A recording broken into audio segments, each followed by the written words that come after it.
Hello! Today I'm gonna introduce you one of my asset bundles for Wonderdraft, and while doing that, I'm gonna give you some tips to make better fantasy maps.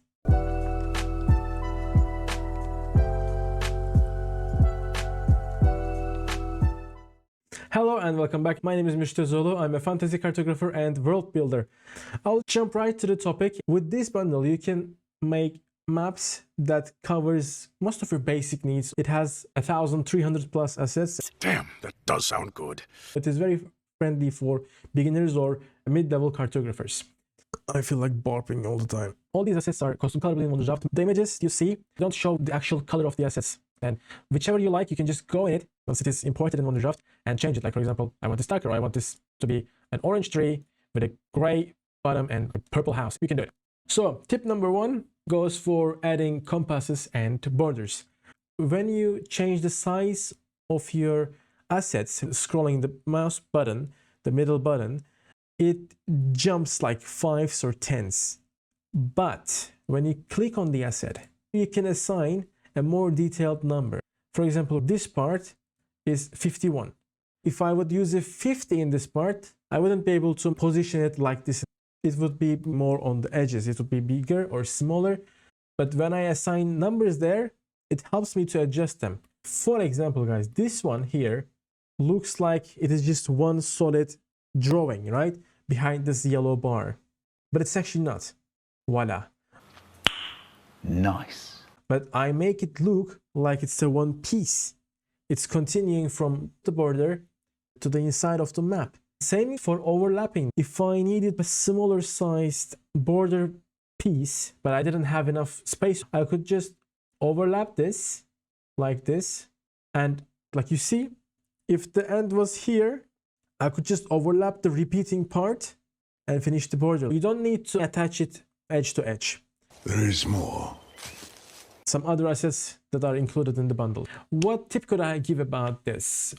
Using ships. When making maps, you can use the ships as a decorational element. If you have some trade roads like this one here, and by placing them around those roads, you create a sense of people traveling. If you don't have these kind of roads, just having some ships in the middle of seas or around the coastlines is gonna remove that empty feeling, and it's gonna add a nice, like a aesthetical plus to your map. It will make it feel more like inhabited. Is there even such word? Anyway, people are living there, okay? And of course, when you use different kinds of ships like these ones, it even boosts the feeling that this world is living. It's not just the same ship or design repeating. I think this is a nice plus.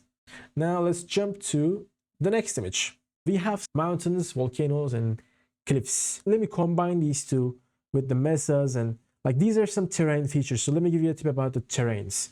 When adding detail to your terrain, consider the scale of your map. For example, this is a big map. If we would actually zoom in and visit that location, we would see that there should be like more mesas here, right? There should be like dozens. Use these extra features as a representation instead of tiny bits of pieces and repeating, trying to show like how the actual canyon would go and stuff like that. It's gonna kill your map, in my opinion. Let me know in the comments if you agree or disagree. It feels off when I see tiny bits of pieces next to a huge tree. It's too much imbalance. I will scroll up the map, by the way. Maybe could we do some generalization? I would say if it is a big map, like if it's like a big area, like a technically small scale, but let's say big scale to make it easy to understand, I would say don't put too many details about terrains, just enough to represent the area. But if you're doing like a close-up map for a small region, yeah, then go wild. Go as long as you are balancing the these are going to be extra informations and it's going to get long. All right, what about you just jump to my fantasy cartography tutorial? Even if you are using Wonderdraft or not, there is some extra golden information there, so why don't you check that out?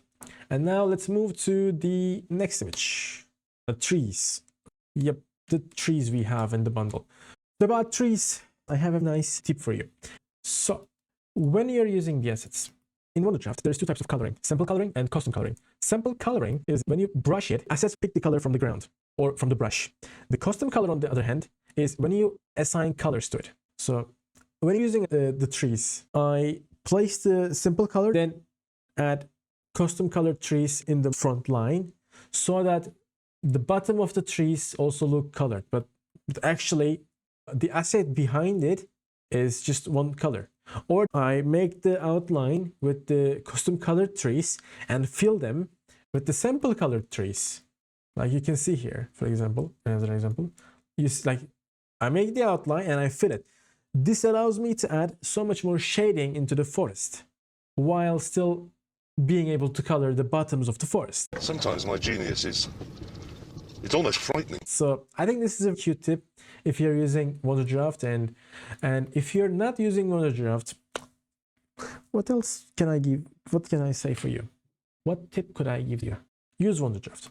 One tip I can give you about the trees is that, as you can see, this looks like very natural. So why is that? Because there is different sizes, there is different spaces, even like within the forest, like this one.